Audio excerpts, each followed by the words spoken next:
দেখেন আমি ওয়াজ করছি, আজকে ওয়াজ করছি না, কাল কি হবে এইটার কোন নিশ্চয়তা আমার আছে? আব্দুল হাই মোহাম্মদ সাইফুল্লাহ ভাইয়ের নাম শুনেছেন না শোনেন নাই? আব্দুল হাই মোহাম্মদ সাইফুল্লাহ ভাই ডক্টর আব্দুল্লাহ জাহাঙ্গীর স্যারের ছাত্র। ডক্টর আব্দুল্লাহ জাহাঙ্গীর ছিলেন বাংলাদেশে দল মত নির্বিশেষে জেনারেল অথবা মাদ্রাসা পড়ুয়া সবার কাছে প্রিয় ভাজন একজন ব্যক্তি, ঠিক না? ঠিক। ডক্টর আব্দুল্লাহ জাহাঙ্গীরের ছাত্র আব্দুল হাই মোহাম্মদ সাইফুল্লাহ ভাই আমার খুব কাছের মানুষ, অনেক মহব্বত করেন, আমিও তাকে অত্যন্ত মহব্বত করি।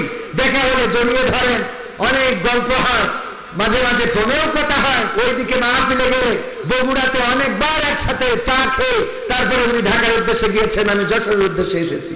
এই মানুষটা গতকালকে অ্যাক্সিডেন্ট করে আজকে গতকালকে রাতে হাসপাতালে ছিল, আজকে হাসপাতালে চোখ অপারেশন করার পরে বিশ্রাম দেওয়া হয়েছে যে আপনি বাসাতে থাকবেন, তবে রেস্টে থাকতে হবে, মাহফিল করা যাবে। গতকালকে যিনি স্টেজের বক্তা ছিলেন, স্টেজে বসে কণ্ঠস্বর দিয়ে প্রতিবাদী ছিলেন, কোরআন শুনিয়েছেন, কোরআন বুঝিয়েছেন, আজকে সেই মানুষটা আল্লাহ রাব্বুল আলামিন তাকে রেস্টের জন্য, বিশ্রামের জন্য পাঠিয়ে দিয়েছেন যে আজ কিছুদিন বিশ্রাম করো। আমরা জানি না কার কখন কি হবে। আল্লাহ আমার আব্দুল হাই মোহাম্মদ সাইফুল্লাহ ভাইয়ের সুস্থতা দান করুন, বলেন আমিন। ওনার আলোচনাগুলো দলমত নির্বিশেষে সবার কাছে প্রিয়। আমি বলতে চাই এই বাংলাদেশে অসংখ্য অ্যাক্সিডেন্টেই মারা গিয়েছে।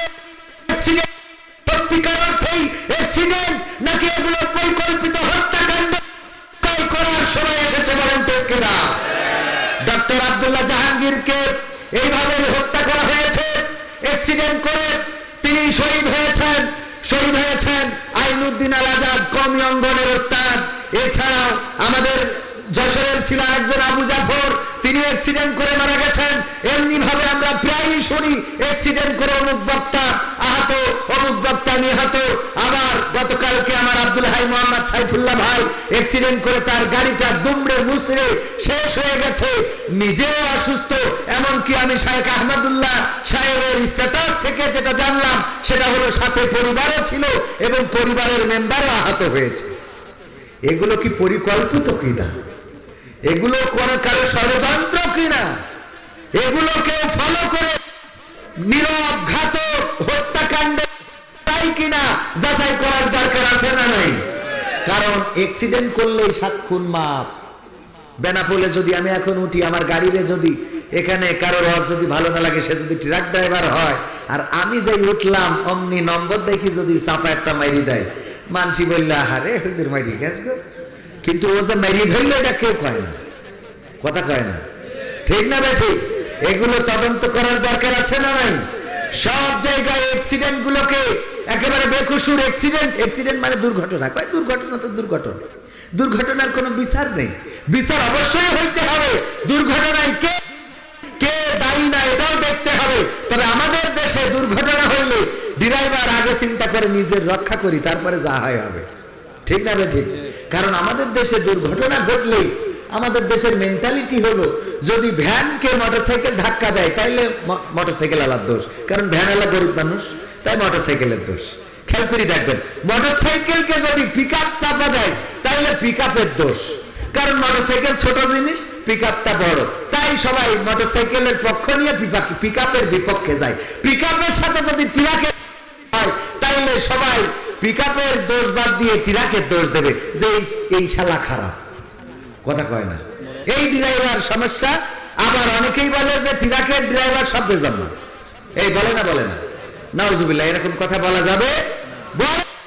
মানে কি আমাদের কানের মধ্যে যে কতবার বলল মানসি। তো এই গেল, এবার যদি ট্রাকের সাথে বাসের অ্যাক্সিডেন্ট হয় তাইলে কার দোষ? ট্রাকেলার দোষ, বাসের কোনো অপরাধ নেই। এই যে নিরপরাধ একজনকে আমরা বিচার করে দিই, রাতারাতি বিচার করে ফেলি, মারা গেল, মাকে মেরে ফ্রিজে ঢুকাইছে, হাত পা বেঁধে ফ্রিজে ঢুকাইছে, বললো যে র্যাব এসে ব্রিফিং দিলে যে সন্তান হত্যা করেছে, সে তার প্রেমিকাকে ভালোবাসতে যে 500 টাকা 1000 টাকা চায়, মা দিতে চায়নি, এই জন্য মার সাথে সে কি করেছে, মাদ্রাসা থেকে এসে মা তরকারি করছিল, হঠাৎ করে জাপটে ধরে দম বন্ধ করে মেরে ফেলতেছে, দিয়ে তারপরে হাত পা বেঁধে ফ্রিজের মধ্যে ঢুকাইছে, নাটক সাজাইছে, বাড়ি ছিনতাই করতে যেয়ে কি করেছে, মাকে মেরে ফেলেছে। আমরা কত ওয়াজ করলাম, আল্লাহ এই ছেলে জাহান্নামে দাও, ওর একসাথে 7টা জাহান্নামে ঢুকাবা। করেছি না করি নাই? কেমন কুলাঙ্গার ছেলে মাকে হত্যা করলো সারা দেশে, তার বিরুদ্ধে ওরা পরের দিন আবার দেখি আমার পুলিশ ভাইয়েরা বলছে না না, সন্তান হত্যা করে নাই, হত্যা করেছে ওই বাড়ির ভাড়াটিয়া। ওই বাড়ির ভাড়াটিয়া আর কাজের লোকেরা মিলে পরিকল্পনা করে হত্যা করেছে। র‍্যাব বলল সন্তান, আবার পুলিশ বলে ভাড়াটিয়া। খানিক পরে না জানি আবার অন্য কোন গ্রুপ, যেমন আছে বিজিবি আছে না নাই, আর্মি আছে, ওরা না জানি আবার বলে এটা করেছে জামাত শিবির। কথা কয় না, বলা যায় না, কারণ অলরেডি চেঞ্জ হয়ে যাচ্ছে। হুটো কথা করি আপনি পড়ার দরকার কি? আগে তদন্ত করার দরকার আছে না? আল্লাহ রাসূল বললেন মিথ্যা বলার জন্য এতটুকু যথেষ্ট যে সে যা শোনে তাই প্রচার করে, সে যা শোনে তাই প্রচার করে। মিথ্যা বলার জন্য এতটুকু, মিথ্যাবাদী হওয়ার জন্য এতটুকু যথেষ্ট। বিশ্বনবী সাল্লাল্লাহু আলাইহি সাল্লাম বর্ণিত হাদিস, আবু হুরায়রা রাদিয়াল্লাহু তাআলা আনহু থেকে বর্ণিত, তিনি বলেছেন, বিশ্বনবী বলেছেন মিথ্যা বলার জন্য এতটুকু যথেষ্ট, সে যা শুনলো তাই প্রচার করলো। এইভাবে আমরা প্রচার করে বেড়ালাম, আমরাও মিথ্যাবাদী হয়ে গেলাম, কারণ আমরা টেলিভিশনের খবরটাকে নিয়েছি। র‍্যাব বলতেছে, এটা তো আমরা ভুল মনে করতে পারি না, পারি বলেন? আমার মনে হলো অবস্থাটা এখন কেমন যেন হয়ে গেল। মসজিদের ইমাম সাহেব উনি তারাবি পড়ে মাগরিবের সময় ইফতার করে দিয়ে শুয়েছে, হঠাৎ ঘুম এসে গেছে। ঘুম ভেঙে দেখে তারাবির সময় 10 মিনিট পার হয়ে গেছে। তাড়াতাড়ি পাঞ্জাবি ছিল আর উপরে নেড়ে দিয়া পাঞ্জাবিটা ঘাড়ের উপরে দিয়ে নিয়ে মসজিদে ঢুকেছে। মসজিদে ঢুকে দেখে মুসাল্লিরা সব গরম হয়ে গেছে। তখন বিদ্যুতের ব্যবস্থা ছিল না। সামনে যাওয়ার পরে সভাপতি বলছে, ইমাম সাহেব আপনার দেরি হলো কেন? আলিফ লাইলা তো শেষ হয়ে যাবে, আজকে তারাবি পড়ব কখন? তারাবি পড়ব নাকি আলিফ লাইলা দেখবো? আপনি বলেন দেরি করলেন কেন? কই অসুবিধা নেই, আমি একটু টানাই দিবানে, আমি একটু জোরে পড়বানে। এই বলে ইমাম সাহেব পাঞ্জাবি গায়ে দিচ্ছে, কিন্তু হাতা খুঁজে পাচ্ছে না। হুজুর কি হলো, এত দেরি হয় কেন? আমি পাঞ্জাবি গায়ে দিয়ে সে হাতা খুঁজে পাচ্ছি না। আরে হুজুর পাঞ্জাবি গায়ে দিয়ে হাতা খুঁজে পাচ্ছেন না, আগে 10 মিনিট লেট করলেন, আমার হাতা খুঁজে পান না, কেমন পাঞ্জাবি? তখন কারেন্ট ছিল না, হেরিকেনের আলো একটু ভলিউম বাড়াই দিয়েছে, দিয়ে বলে হুজুরের গলার কাছে ধরে একটু হাতাটা খুঁজে দেয়। মুসাল্লিরা গলার কাছে ধরে দেখে হুজুর হাতা খুঁজে পাবে কি? আড়াই ছিল বসায়া, ওইটাই গলায় পরাই বসুরি। তাড়াতাড়ি করে আসতে যাইয়ে আড়াই ছিল বউয়ের ছায়া, ওটা গলায় পরাই, বলেন কিয়ামত পর্যন্ত হাতা খুঁজে পাওয়া যাবে?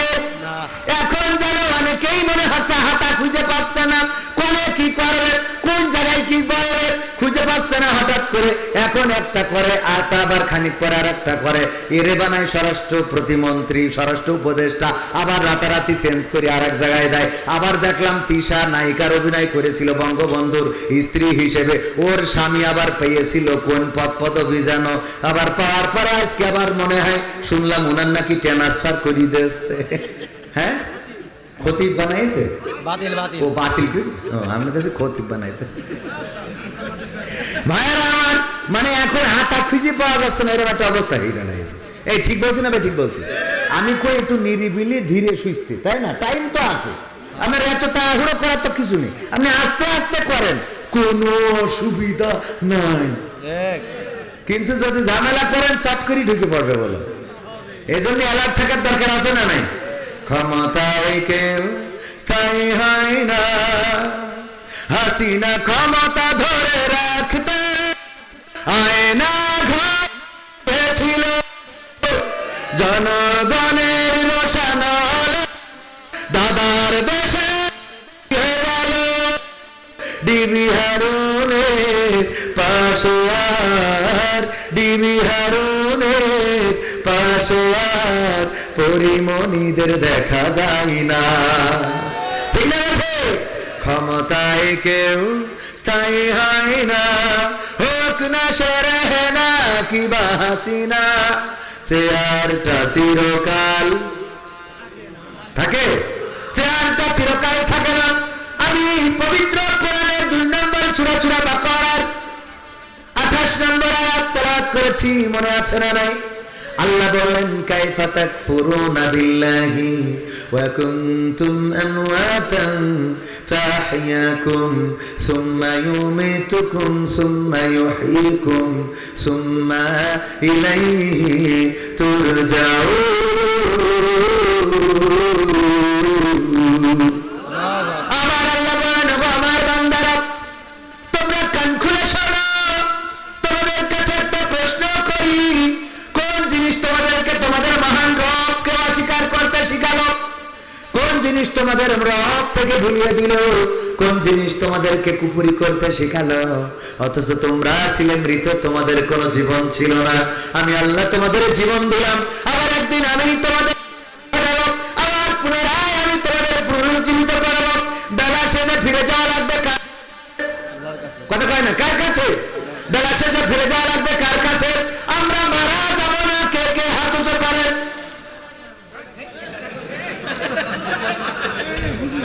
মারা যাব না, কে কে? মারা যাব না, মারা যাব না, কে কে? একজন কি আছে? পবিত্র কোরআনে কয়টা সূরা? 114টা পারা। কয়টা? 30টা পারা। আয়াত কতটা? 6666 অথবা 6234 36 এরকম আছে। আমরা কেউ কি কোনোদিন গুনে দেখেছি নাকি? আমিও কোনোদিন যোগ বিয়োগ দিই নাই। ওগো আমার ভাইয়েরা, সেই 6000-এর বেশি আয়াত, সেটা 66 হোক, 666 হোক বা 236 হোক, যেটা হোক কোনো অসুবিধা নাই। এই কোরআনের সব আয়াত যদি কেউ চায় অস্বীকার করবে, সব আয়াত অস্বীকার করতে পারে, কিন্তু একটা মাত্র আয়াত, একটা মাত্র অংশ অস্বীকার করতে পারবে না। সেটা হলো আল্লাহ বলছেন, কুল্লু নাফসিন যায়িকাতুল মাউত, সব প্রাণীকে মৃত্যুর স্বাদ নিতে হবে, সব প্রাণীকে মারা যেতে হবে। এই আয়াতটা অস্বীকার করার মতো কেউ আছে নাকি? একজন কি আছেন?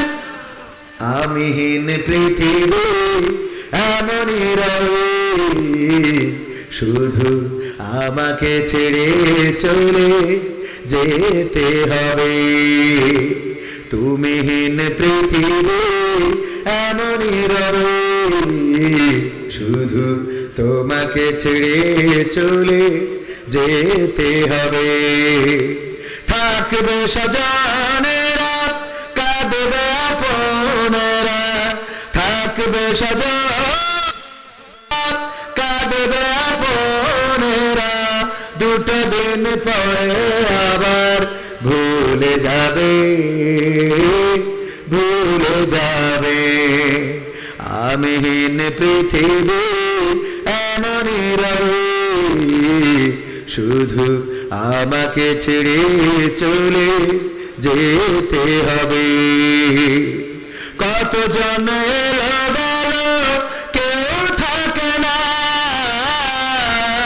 কে কবে চলে খোঁজ রাখে না, ঠিক না রে? ঠিক। কতজন এলো